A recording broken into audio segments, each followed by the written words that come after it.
Hey, question for you. How much should I budget for rent each month? Chances are you're going to say no more than 30% of your income. And you know what? My entire life as a renter, I've followed that principle. This is the 30% rule of thumb. Just about everybody in America budgets by it. Actually, we kind of have to live by it whether we want to or not. Both mortgage lenders and landlords tend to limit our housing choices according to this rule. On top of that, we also define housing affordability by this rule. If you pay 31% of your income on rent, I'm sorry to say, you're housing cost burdened. You don't live in affordable housing. But if you pay exactly 30%, congratulations, you're not housing cost burdened anymore. You made it. Hardline threshold aside, have you ever thought about how we got to this number? Is it cosmic? Is it objective? Is it sacred? Who came up with it? And should we really think of affordability like this? Spoiler alert, the number as we know it today is totally arbitrary. It does have an interesting history of development, but in blindly accepting this number as true and objective, we've allowed those in power to redefine affordability as profitability. In other words, landlords keep raising the bar that demarcates what affordable actually means. Today, I'm discussing the 30% rule, its origins, its neoliberal transformation, its lasting impact, and how we should think of housing affordability as leftists. Let's do it. A penny saved is a penny earned. Waste not, want not. An apple a day keeps the doctor away. These are proverbs. They're little phrases that contain some sort of truth within them. People in Victorian times, that's the 1830s to the 1900s, especially loved proverbs. Books of proverbs became commonplace in this time, and we still use a lot of their proverbs today. But how much meaning is there in a proverb? If we know that an apple a day keeps the doctor away, does that mean we're all eating apples? Have you had your apple today? Probably not. You probably only eat apples if you like them. I don't eat them because they make my tummy hurt. Maybe when it was coined, it was taken literally, but now we know it to mean something like eat healthy and you'll be healthy. If you were to go to the doctor today and they said, eat an apple, I don't want to see you here again, would you take that seriously? Controversial opinion, but I don't think we should live our lives by Victorian proverbs, and yet, have you ever heard this one? A week's wage for a month's rent. This is a proverb from around 1880. At the time, it wasn't aspirational, it was descriptive. On average, Americans in the 1880s spent a quarter of their income on rent. Was this the ideal amount to pay? I have no idea. It's just what people were paying on average. The proverb was a reminder, don't spend all of your money because rent will be a quarter of it. So again, what I just said was on average, an American in 1880 spent a quarter of their income on rent.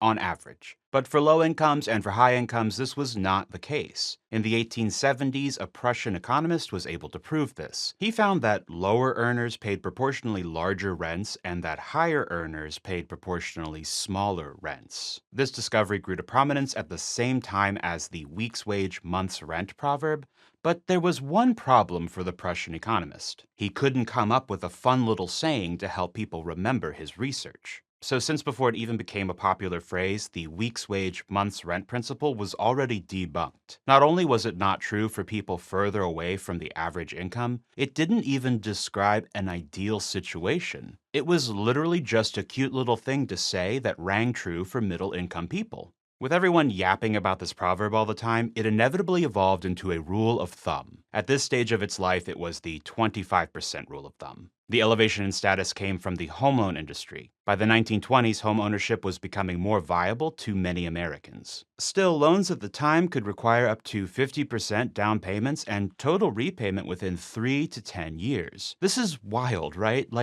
Think about how hard it is to afford a home today, and then imagine also having to put down 50% of the house's value. These were risk-reducing measures. Lenders wanted to protect their investments, so they minimized risk. Another way that they did this was by instituting the 25% rule of thumb. Even with 50% upfront, lenders limited borrowers to mortgages with payments no greater than a quarter of their monthly incomes. Of course, by the stock market crash of the late 1920s, none of these risk measures really added up for lenders. They were all totally screwed during the Great Depression. Most of them had to liquidate their assets, which means they had to sell off the properties they had taken back from defaulted loans, and they sold these properties at a loss. These lenders stopped offering loans altogether. Real estate development came to a complete halt, and there were no signs of it restarting. If people couldn't get a loan to buy a house, then why would developers build new houses? This sounds like a crisis of capitalism. And what happens when there's a crisis of capitalism? Enter the federal government. As part of the New Deal, the federal government created the Federal Housing Administration, the FHA.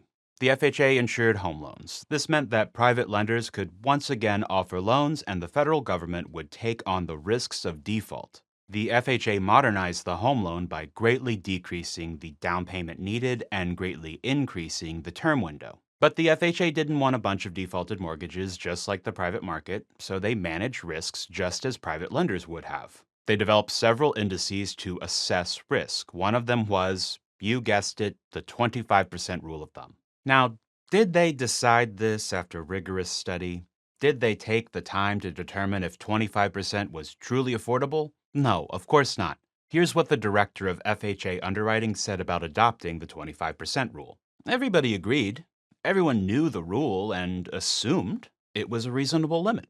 Now, don't get me wrong, considering how unaffordable rents are today, 25% sounds really nice. And on top of that, the Bureau of Labor Statistics found that most people were still paying just 25% by 1930. But the study also showed that wealthy people paid much less than 25% and poor people paid much more. I want to stress that this number is incorrect. It doesn't map uniformly across incomes, but still it did represent the average person's reality. The FHA didn't spend any time thinking about what it would mean for a person to only pay 20% or even 10%. They maintained the capitalist status quo. The 25% rule, which, don't forget, was a dumb little phrase that people who looked like this said to each other, became deeply ingrained into society. Starting in the 1930s, housing researchers began to define housing cost burden according to the 25% rule. If you paid more than 25%, you were considered housing cost burdened. This did lead to something good, though. By 1937, most federal lawmakers agreed that people should only pay between 20 and 25% of their incomes on housing. 1937 also happened to be the year that Congress passed the Second National Housing Act.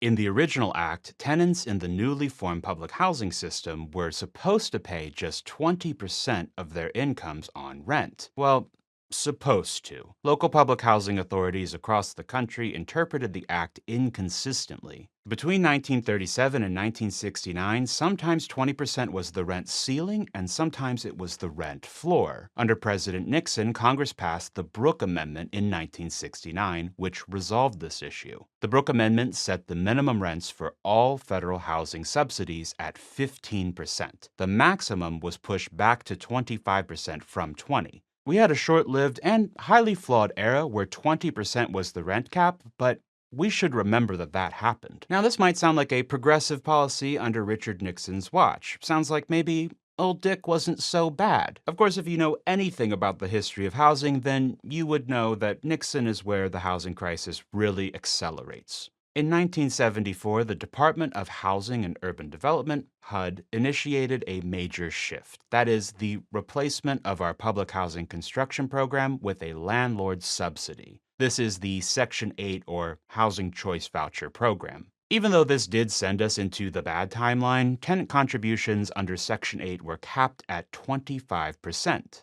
On to Jimmy Carter. He was president in a bleak time, an uncertain time. His response to this sent us into the bad timeline of the bad timeline, something that just keeps happening. What I'm talking about is austerity, neoliberal austerity. It didn't start with Carter, but he really advanced the idea. Under Carter in 1979, HUD increased public housing tenants' rent from 25% to 30%. That's where it comes from. The federal government wanted to squeeze out just a little more money from the poorest people in the country. That's why we all think 30% is the right number today. Okay, we've been building to this. Carter did not increase every housing subsidy to 30%, but he did unlock the door, and my God, did the next guy bust on through. By the end of Reagan's first term, Congress had increased tenant contributions for nearly every rental assistance program from 25% to 30%. It's more than safe to say that this was an outright attack on the poor. Maybe they didn't intend for middle-class Americans to also start budgeting for 30%, but that was the outcome. Some of you may think it's a good thing that people can choose to live in a more expensive apartment. that they aren't constrained at 25% of income. From case to case, I don't care at all if somebody chooses to pay more for their apartment than the norm. Here is the problem. We now define affordability by 30% of income instead of 25%. In, let's say, 1960, having a bunch of households pay 30% of their income on rent would be a policy failure because, remember, housing cost burden was defined as paying more than 25%, and this was considered unacceptable. In 2025, paying 30% is completely normalized. And we haven't even talked about the two most interesting parts of this calculation yet. Does 30% include utilities? And is it 30% of net income or gross income? Let's tackle utilities first. There is no definitive answer here. Some people think utilities are included in the calculation and some people don't. This is a problem. If we're going to have a rule, then shouldn't it be well defined? Let's look back to the origin of the rule, 1 week's wage for 1 month's rent. The phrase, again, is from the 1880s. Electricity was not common in American housing until the early 1900s. There were gas utilities by the 1880s, but most people heated their homes with wood or coal. There was indoor plumbing by the 1880s, but mostly for the rich. It wasn't until the 1930s that running water was commonplace. The most we can say here is that utilities were probably not relevant to the 1 week's wage proverb. However, things shifted by the New Deal when gas, electric, and water were common utilities. The FHA based its mortgage limits on all housing expenses. The 1937 Housing Act included utilities when it calculated maximum rents. The 1969 Brooke Amendment also included utilities when it capped subsidized rents at 25%. Section 8 from 1974 included utilities in its voucher calculations. While mortgages don't typically factor in utilities today, subsidized rent caps still do. If you were to go to a bank's website or watch a finance YouTuber, they probably won't include utilities in the 30% rule. But and I think this is a good thing, utilities are officially included in the census's housing cost burden calculations today. Now let's talk about gross income versus net income. Again, think back to the 1880s proverb, a week's wage for a month's rent. Was that pre-tax or was it post-tax? Since we have very little information, we should probably just assume that this is gross income. That's what we base the 30% rule on today, and we know that people paid taxes in the 1880s just like we do. Or did they? Or did they? Or did... No, people did not pay taxes in the 1880s like we do today. Taxes were often a temporary measure, like the tax from 1862 to 1872 that financed the Civil War. But this tax was for higher earners. The majority of Americans didn't pay it. And specifically for the proverb, there was no income tax in the 1880s in America. It wasn't until the 16th Amendment in 1913 that the federal government could institute a modern income tax, and still, this was just for higher earners. Most Americans, even through the 1930s, were not paying federal income taxes, and the development of state income taxes lagged far behind the 16th Amendment. It wasn't until World War II that Americans began paying taxes as we think of them today. So for the Victorian in the 1880s saying 1 week's wage, 1 month's rent, they meant their net income. There was no difference in net and gross income at the time. This was built into our housing programs as well. The FHA originally based loan rates on net income. The 1937 Housing Act originally capped rents on net income. The 1969 Brooke Amendment capped rents on net income as well. But something did happen between the 1969 Brooke Amendment and Reagan's 1981 Omnibus Budget Reconciliation Act, or OBRA. At some point, we switched from net income to adjusted gross income. I spent hours reading dozens of pages of code law, and I couldn't find exactly where this happened. Look, as much as I wish I were Brian David Gilbert, I am not. I have a bedtime. So the best I can say is it was Nixon or Carter. Back to OBRA real quick. This was the first of Reagan's austerity bills. OBRA moved every housing program from net income to adjusted gross income, or AGI. Now, I am certain that some of these programs were already based on AGI by 1981, but I just can't say for certain which ones.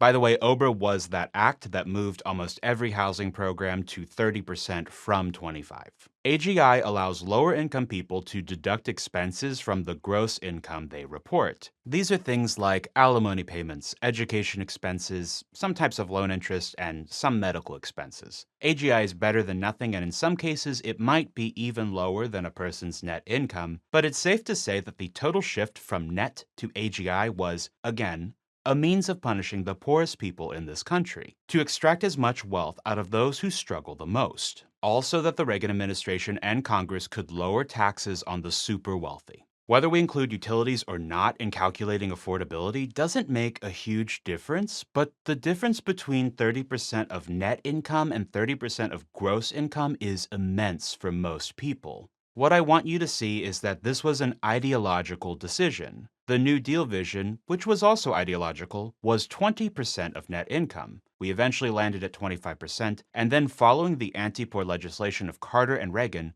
we normalized the idea of paying 30% of our gross income on rent, usually without considering utilities. Say you make $100,000 gross income. I know that's a lot of money to a lot of people, but I just want an easy number to use for this example. To not be considered housing cost burden by the current census definition, your apartment or mortgage would need to be $2,750 including monthly utilities. Pay any more than that and you'd be considered housing cost burdened. But what if we use the original New Deal housing cost burden calculation? That would be 25% of net income, including utilities. Your net income for 100K would be about $75,000. To stay under the original cost burden threshold, you couldn't spend more than $1,560 on rent, including utilities. That's almost a $1,200 difference. Let's apply the original housing cost burden calculation to that first scenario. For someone making $100,000 gross and paying $2,750 in rent or a mortgage, they're spending 44% of their net income on housing. The census estimates that nearly half of all renters in America today are housing cost burdened. Again, that's anybody who pays more than 30% of their gross income on rent plus utilities. What would this number be if we were still using the New Deal calculations? That's 25% of net income on rent plus utilities. This progression first to 25% net and then to 30% gross was not natural. We didn't decide that either of these were the right number. The first number, 25%, came from a proverb that described a common condition. The second number, 30%, came from neoliberal austerity measures designed to shake as much money out of the poor as possible. In accepting the idea that those who struggle the most should pay even more, we've collectively screwed everyone. We have normalized housing cost burden by redefining it arbitrarily. It's like if we lowered the minimum wage just to tell people making $8 an hour that they're in the middle class now.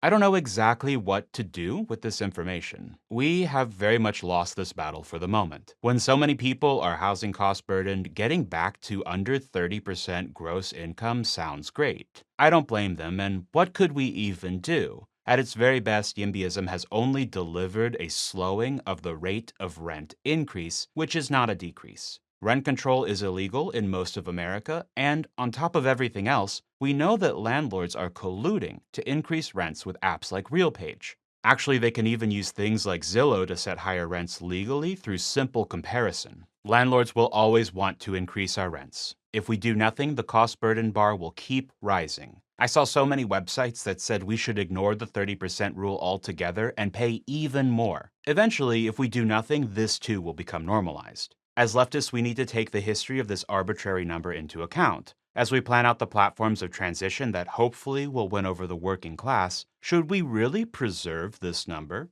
What about the New Deal's 20%? What about 10%? I don't know what the right number is, but I can tell you that 30% of gross income is already way too high to be this normal.